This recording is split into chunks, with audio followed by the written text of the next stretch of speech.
혹시 전월세 계약하셨는데 신고 안 하셨다면 이제는 과태료가 부과될 수 있다는 사실 알고 계셨나요? 2025년 6월부터는 임대차 계약을 체결하고 30일 이내에 신고하지 않으면 최대 30만원까지 과태료가 나올 수 있습니다. 그동안은 괜찮았는데 왜 갑자기 바뀌었을까요? 어떤 계약이 신고 대상인지 갱신계약도 포함되는지, 확정일자만 받으면 괜찮은지 세금 문제는 없는지, 이런 궁금증 가지신 분들 많으실 텐데요. 오늘 영상에서는 그 모든 질문에 대한 정확한 답을 드릴게요. 이제 억울하게 과태료 내는 일은 없도록 꼭 끝까지 함께 해주세요. 안녕하세요. 꽃중년TV입니다. 시작 전 구독과 좋아요, 알람 설정 부탁드리겠습니다. 2025년 6월 1일부터는 전월세 계약을 체결하신 모든 분들이 계약일로부터 30일 이내에 반드시 임대차 계약 내용을 신고하셔야 합니다. 그동안은 계도기간이라는 이름으로 과태료 없이 운영되어 왔지만 올해 5월 31일까지만 계도기간이 유지되고 6월 1일부터는 정식으로 과태료가 부과됩니다.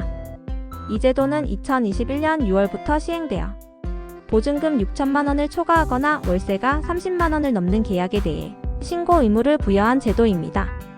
계약서상 계약금, 계약기간, 임차인과 임대인의 정보 등을 지방자치단체에 신고해야 하는데요. 계약을 체결하고 30일 이내 신고하지 않으면 최소 2만원부터 최대 30만원까지 과태료가 부과됩니다.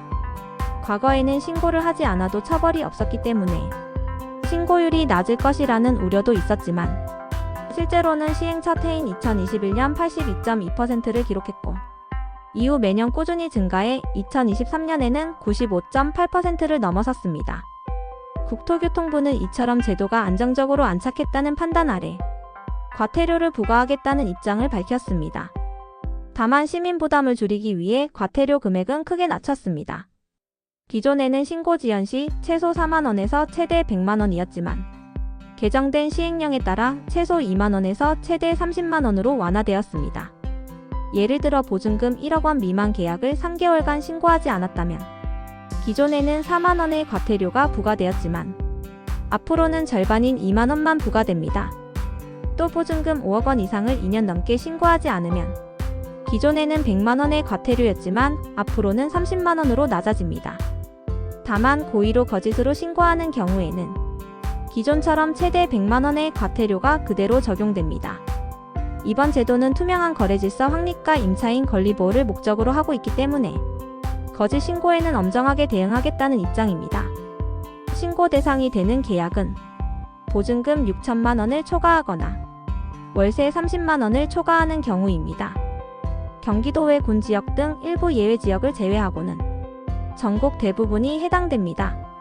다만 계약 갱신 시 임대료의 변동이 없고 묵시적으로 갱신된 경우는 신고 대상이 아닙니다. 하지만 갱신 계약이라 하더라도 임대료가 바뀌었다면 그때는 신고를 다시 해야 하며 이 역시 30일 이내라는 기한이 적용됩니다. 신고 방법은 간단합니다. 임대인과 임차인 중 한 명만 신고해도 서명과 날인이 들어간 계약서를 함께 제출하면 공동신고로 간주됩니다. 방문 신고는 읍면동 행정복지센터에서 가능하며 PC나 스마트폰을 이용해 부동산 거래 관리 시스템에서 간편 인증을 통해 온라인으로도 쉽게 신고할 수 있습니다.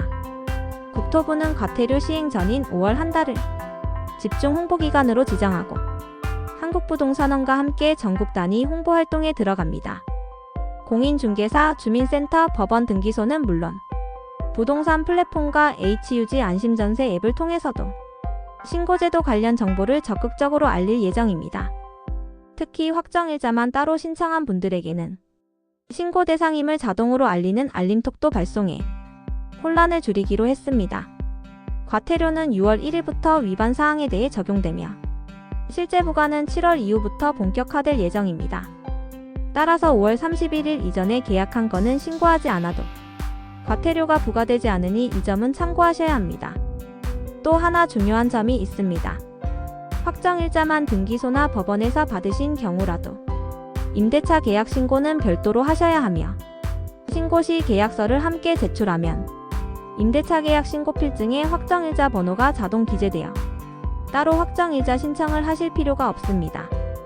이번 조치가 시행되면 임대차 시장의 실거래 정보가 보다 투명하게 공개되고 임차인도 주변 시세와 비교해 적정한 전월세 가격인지 판단할 수 있게 됩니다. 정부는 이런 정보 비대칭을 해소하고 세입자의 권리 보호를 강화하는 방향으로 제도를 운영하겠다는 입장입니다. 지금까지 2025년 6월부터 본격 시행되는 전월세 신고제에 대해 자세히 안내드렸습니다. 하지만 여전히 헷갈리는 부분 많으시죠? 그래서 마지막으로 가장 많이 물어보시는 질문 4가지를 간단하고 정확하게 정리해드릴게요. 첫 번째 질문입니다. 6월 1일 이후 갱신계약 시 신고 대상인가요? 묵시적으로 갱신되었거나 임대료의 변동이 없는 갱신계약은 신고 대상이 아닙니다. 하지만 임대료가 변경되었다면 계약 체결일로부터 30일 이내에 반드시 신고하셔야 합니다. 두 번째 질문입니다. 지난 1월에 체결한 임대차 계약을 지금 신고하면 과태료가 나오나요? 걱정하지 않으셔도 됩니다. 계도 기간인 5월 31일 이전에 체결한 계약은 신고하지 않아도 과태료가 부과되지 않습니다. 지금이라도 신고하시면 문제 없습니다. 세 번째 질문입니다. 임대차 신고 정보가 임대소득 과세 자료로 활용되나요? 현재로서는 그렇지 않습니다. 이 제도는 임차인 보호와 시장의 투명성을 위한 것이며 현행 법령상 세금 부과 자료로 사용되지 않고 있습니다. 마지막 질문입니다. 법원이나 등기소에서 확정일자를 이미 받았으면 임대차 신고는 안 해도 되나요? 아닙니다. 확정일자를 따로 받았더라도 임대차 신고는 별도로 하셔야 합니다. 다만 계약서를 함께 제출하면 확정일자가 자동으로 부여되니 이중으로 신청하실 필요는 없습니다. 시니어 어머님, 아버님, 이 4가지 질문만 정확히 기억하셔도 과태료 걱정 없이 임대차 계약을 안전하게 진행하실 수 있습니다. 지금 바로 확인해보시고 주변 분들과도 꼭 공유해주세요. 오늘 영상에서 혹시 이해 안되거나 더 궁금한 부분이 있으셨나요? 시니어분들의 질문은 언제든지 환영입니다. 댓글로 남겨주시면 하나하나 정성껏 답변 드릴게요. 다른 시청자분들께도 큰 도움이 될 수 있습니다. 지금까지 꽃중년TV 오늘의 생생정보였습니다. 오늘 내용이 유익하셨다면 주변 지인들과 가족들에게도 널리 알려주시고요. 구독과 좋아요, 알람 설정 부탁드리겠습니다.